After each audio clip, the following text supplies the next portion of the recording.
अस्सलाम वालेकुम viewers, welcome back to my YouTube channel. Another interesting video. उम्मीद है कि आप सब खैरियत से होंगे। आप देख रहे हैं मेंटल हेल्थ मूवमेंट। आज की वीडियो का जो हमारा टॉपिक है वो बहुत ही इंटरेस्टिंग टॉपिक है। शायद आप लोगों ने इसके बारे में पहले सुना है या नहीं। तो आज हम एक्सप्लोर करेंगे सीजनल अफेक्टिव डिसऑर्डर के बारे में, जो एक ऐसी मेंटल हेल्थ कंडीशन है जो हर साल कुछ स्पेसिफिक सीजन्स के दौरान जो हमें बहुत ज़्यादा फील होती है। व्यूअर्स, हर सीजन्स के साथ जो है वो हमारे मूड और मेंटल हेल्थ पर कुछ ना कुछ जो है ना इसका असर लाजमी पड़ता है सीज़न का चेंज होने की वजह से। आपने कभी महसूस किया है कि विंटर्स में हम बहुत ज़्यादा थकावट और उदासी महसूस करते हैं, या फिर समर्स में हमें ज़्यादा इरिटेबिलिटी या स्ट्रेस होता है? तो आज हम यही बात करेंगे कि कैसे वेदर और सीजनल चेंजेस की वजह से हमारी मेंटल हेल्थ और हमारी जो इमोशनल स्टेज है उस पर किस तरह से इसका इन्फ्लुएंस होता है। और हम ये भी बात करेंगे कि कैसे हम अपने मूड को मैनेज कर सकते हैं। तो आइए इस टॉपिक को डिटेल में समझना शुरू करते हैं। सबसे पहले हम बात करते हैं कि ये डिसऑर्डर होता क्या है। ये एक टाइप होती है डिप्रेशन की, जो स्पेसिफिक सीजन्स में हमें होता है। ये अक्सर विंटर सीजन्स में होता है, जब दिन छोटे होते हैं और हमारी बॉडी को सनलाइट की कमी महसूस होती है। तो इस कंडीशन में एक इंसान को डिप्रेशन लाइक सिम्टम्स जो हैं वो फील हो सकते हैं, जैसे लो एनर्जी का फील होना, मोटिवेशन की कमी और किसी भी एक्टिविटी में इंटरेस्ट का बिल्कुल ख़त्म हो जाना। विंटर्स के मंथ में क्या होता है कि सनलाइट का एक्सपोजर बहुत कम होता है और हमारी बॉडी में सेरोटोनिन की कमी जो है वो बहुत ज़्यादा हो जाती है। ये एक ऐसा न्यूरोट्रांसमीटर है जो हमारे मूड को रेगुलेट करता है। और अगर तो इस सेरोटोनिन की लेवल में कमी हो जाए तो हम लोग बहुत ज़्यादा थका हुआ, उदास और डिप्रेस्ड फील करते हैं। इस वजह से जो है हमें विंटर ब्लूज़, या फिर हम कह सकते हैं कि सीजनल अफेक्टिव जो डिसऑर्डर है वो काफ़ी लोग इसका एक्सपीरियंस करते हैं। अब हम ये देखना बात करते हैं कि वेदर और टाइम ऑफ़ द ईयर हमारे मूड को किस तरह से अफ़ेक्ट करते हैं। तो वेदर और टाइम ऑफ़ द ईयर जो है हमारे मूड पर इसका काफ़ी ज़्यादा गहरा असर पड़ता है, और जैसे जैसे सीजन्स चेंज होते हैं हमारी बॉडी को अपने नेचुरल रिदम्स को भी एडजस्ट करना पड़ता है। क्योंकि लॉन्ग विंटर्स और ओवरकास्ट डेज़ कभी कभी हमारी इमोशनल हेल्थ को भी कॉम्प्रोमाइज़ करना पड़ता है इसकी वजह से। और आपने कभी नोटिस किया है कि विंटर्स में आपको थोड़ी ज़्यादा नींद आती है, या फिर आपका जो मूड है वो बहुत ज़्यादा लो रहता है। और जब विंटर सीज़न आता है तो हमारी बॉडी को जो है वो विटामिन डी की डेफिशिएंसी का सामना करना पड़ता है, क्योंकि सनलाइट का एक्सपोजर काफ़ी कम हो जाता है। और विटामिन डी की वजह से हमारे मूड और एनर्जी लेवल्स पर भी जो है वो डायरेक्ट इम्पेक्ट करता है, जिसे हम विंटर डिप्रेशन भी कह सकते हैं। इस तरह से समर मंथ्स में जब ज़्यादा हीट होती है तो लोग बहुत ज़्यादा इरिटेबिलिटी, स्ट्रेस और एंग्जाइटी फ़ील करते हैं। और समर्स के महीने में जब दिन लंबे होते हैं और टेम्परेचर भी हाई होता है तो हमारी बॉडी जो है वो स्ट्रेस और एग्जॉशन को फ़ील करती है। इस वजह से ज़्यादा लोग मूड स्विंग्स और इरिटेबिलिटी महसूस करते हैं, जो सीज़न को चेंज होने पर नेचुरली होता है। हर सीज़न अपने साथ जो है वो नया चैलेंज लाता है, और जो हमारे मेंटल हेल्थ को बहुत ज़्यादा अफेक्ट करता है। इसके अलावा सर्दियों में के मौसम में दिन छोटे और रातें लंबी होती हैं, और ये चेंज हमारे स्लीप साइकिल और एनर्जी लेवल को भी जो है वो बहुत ज़्यादा डिसरप्ट कर देता है। इस वजह से सीजनल अफेक्टिव डिसऑर्डर के केसेस बहुत ज़्यादा होने लगते हैं।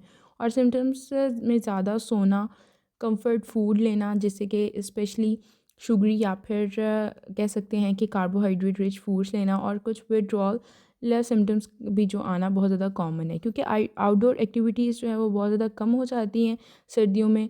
और हम लोग ज़्यादा घरों में रहते हैं, जिसकी वजह से आइसोलेशन और उदासी का एहसास बहुत ज़्यादा होने लगता है। अगर मैं ऑनसेट की बात करूँ कि ये डिसऑर्डर किस तरह से जो है वो स्टार्ट होता है और ड्यूरेशन की, तो वो कुछ इस तरह से है कि ऑनसेट, अगर मैं इसके ऑनसेट की बात करूँ तो ये किस एज में होता है, तो ये एज 18 और 30 इयर्स के जो बीच में ये डिसऑर्डर हमें जो है ट्रिगर कर सकता है। और अगर मैं इसकी ड्यूरेशन की तरफ आऊँ तो वो ये कि लेट विंटर्स जैसे फरवरी और मार्च, या फिर अर्ली स्प्रिंग तक भी इसकी ड्यूरेशन रहती है। और ज़्यादातर लोग जो हैं वो सीज़न के गुजरने के बाद अपने आप को खुद ब खुद ठीक कर लेते हैं, और वो ठीक हो भी जाते हैं। लेकिन अगर तो सिम्टम्स बहुत ज़्यादा स्वेयर हों और पूरे सीज़न उनको ये ड्यूरेशन जो है वो, या फिर ये सिम्टम्स उनको बर्दाश्त करने पड़े, तो कभी कभी जो है ये ट्रीटमेंट के बिना बिल्कुल भी ये सिम्टम्स जो है ख़त्म नहीं होते, और फिर इस पॉइंट पे आके हमें ट्रीटमेंट की जो है वो ज़रूरत पड़ती है, और कुछ इंटरवेंशंस हम लोगों को अपनानी पड़ती हैं। और कभी कभी तो ये देखा गया है कि कुछ लोगों के माइंड में ये क्वेश्चन भी आ रहा होता है कि सीज़न जब चेंज होते हैं तो हम अपने मूड स्विंग्स को किस तरह से जो है वो सही करें, या फिर जो हमारी इमोशनल स्टेज की अप एंड डाउन हो रही थी हम उसको किस तरह से मैनेज करें। तो आज मैं आपको कुछ प्रैक्टिकल टिप्स बताऊंगी कि जिसकी वजह से जो है आप अपने सीज़नल मूड चेंजेस को मैनेज कर सकते हैं। इसमें सबसे पहला सॉल्यूशन ये है कि लाइट थेरेपी। जब विंटर्स में सनलाइट की कमी हो जाती है तो लाइट थेरेपी एक बहुत इफेक्टिव ट्रीटमेंट हो सकता है, क्योंकि लाइट थेरेपी में एक ऐसा स्पेशल बॉक्स यूज़ किया जाता है जिसकी वजह से जो है आपको सिम्टम्स रिड्यूस करने में हेल्प हो सकती है।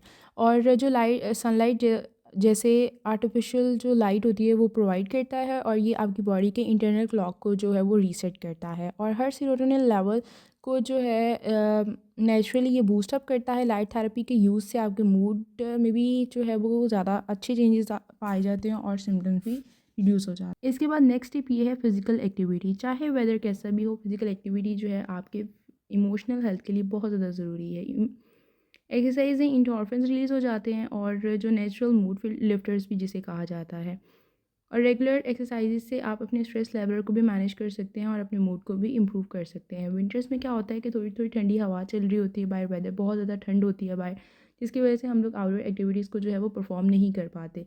लेकिन आप कुछ इंडोर एक्सरसाइज भी कर सकते हैं, जैसे योगा हो गया, मेडिटेशन हो गई, और कुछ जो है वो जिम एक्सरसाइजेज आप घर में परफॉर्म कर सकते हैं, या इवन लाइट वॉकिंग भी आप अपनी रूटीन में जो है वो शामिल कर सकते हैं, जिसकी वजह से क्या है आपको आइसोलेशन नहीं फ़ील होगी, आप उदास नहीं रहेंगे।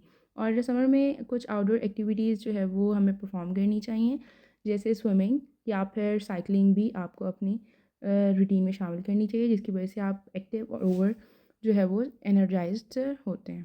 थर्ड टिप ये कि विटामिन डी और अपनी न्यूट्रिशन की बहुत ज़्यादा केयर करना। विटामिन डी का हमारे मूड पर बहुत ज़्यादा असर पड़ता है, और विंटर्स में इसकी कमी भी हो सकती है, क्योंकि विटामिन धूप की कमी की वजह से जो है हमें ये इसका बहुत ज़्यादा शिकार होना पड़ता है। और विटामिन डी रिच फूड्स जैसे फैटी फिश, सैल्मन या फिर मैक्रेल, एग्स और फोर्टिफाइड फूड को भी अपनी डाइट में हम लोग शामिल कर सकते हैं।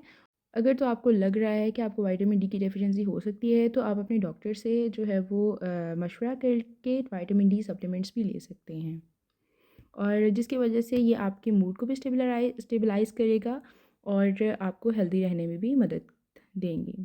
सबसे इम्पॉर्टेंट टिप ये है कि माइंडफुलनेस और स्ट्रेस रिडक्शन। जब सीजन चेंज होने लगते हैं तो हमारे इमोशनल स्टेट्स को काम रखना बहुत ज़्यादा ज़रूरी हो जाता है। माइंडफुलनेस जैसे टेक्निक से आप अपने थॉट्स को कंट्रोल कर सकते हैं और अपने स्ट्रेस लेवल को भी जो है वो मैनेज कर सकते हैं। आप मेडिटेशन, डीप ब्रीथिंग एक्सरसाइजेज या फिर जर्नलिंग जैसे प्रैक्टिसेस को अपनी डेली रूटीन में इंक्लूड कर सकते हैं, और ये प्रैक्टिसेस आपको अपने प्रेजेंट मोमेंट में ग्राउंडेड रखती हैं और आपको एंग्जाइटी और स्ट्रेस से बचने में मदद करती हैं। इसके बाद फाइनल और आखिरी और सबसे ज़्यादा ज़रूरी टिप ये है कि सोशल सपोर्ट। जब आपको लगे कि आप थोड़ा आइसोलेटेड या फिर डाउन फील कर रहे हैं, तो अपने फ्रेंड्स, फैमिली या सपोर्ट ग्रुप्स के साथ बैठें और उनके साथ वक्त गुजारें और उनके साथ बात करें, अपने दिल की बात उनसे कहें। सोशल कनेक्शन से आप अपने इमोशनल हेल्थ को भी इम्प्रूव कर सकते हैं, और लोगों से बात करने से आप अपने थॉट्स और फीलिंग्स को भी शेयर कर सकते हैं, और एक पॉजिटिव जो है वो रिलेशनशिप मेंटेन कर सकते हैं, जिससे आपका जो है वो मूड भी बूस्ट अप होगा और आप जो है वो फ्रेश फील करेंगे। इन सब को करने के अलावा अगर आपको लगे कि आपके सिम्टम्स बहुत ज़्यादा स्वेयर हो रहे हैं, तो इस पॉइंट पे फिर आपको एक प्रोफेशनल से हेल्प लेनी पड़ती है, जैसे एक थेरेपिस्ट या फिर काउंसलर से हेल्प लें। उनको अपनी बात बताएं, उनसे अपने सिम्टम्स को शेयर करें, जिसकी वजह से जो है क्या होगा कि आप अपने सिम्टम्स को बेहतर तरीके से समझ पाएंगे और एक बेहतरीन ट्रीटमेंट जो है वो ले सकेंगे। तो फ्रेंड्स, सीजनल अफेक्टिव डिसऑर्डर जो है एक कॉमन फिनोमेना है, लेकिन अगर हम अपनी लाइफस्टाइल चेंजेस और हेल्दी हैबिट से अपने इमोशनल वेलबींग को इम्प्रूव कर सकते हैं। सीजनल अफेक्टिव डिसऑर्डर या फिर हम कह सकते हैं मूड चेंजेस को समझना और इन्हें मैनेज करने की स्ट्रेटजीज़ को अपनाना और हमारे खुद के कंट्रोल में है। जैसे जैसे सीजन्स बदलते हैं, हमारे मूड को भी हैंडल करने का तरीका बदल सकता है। तो व्यूअर्स, अगर आपको ये वीडियो अच्छी लगी हो, हेल्पफुल लगी हो, तो इसे लाइक करें, शेयर करें अपने फ्रेंड्स के साथ। और अगर आपने अभी तक हमारे मेंटल हेल्थ मूवमेंट को सब्सक्राइब नहीं किया, तो काइंडली जल्दी जल्दी से सब्सक्राइब कर लें और फीडबैक मुझे लाजमी दें कि आपको ये वीडियो किस तरह से लगी है। मिलते हैं फिर एक नेक्स्ट वीडियो में, तब तक के लिए अपना और अपनी मेंटल हेल्थ का ख्याल रखें। अल्लाह हाफ़िज़।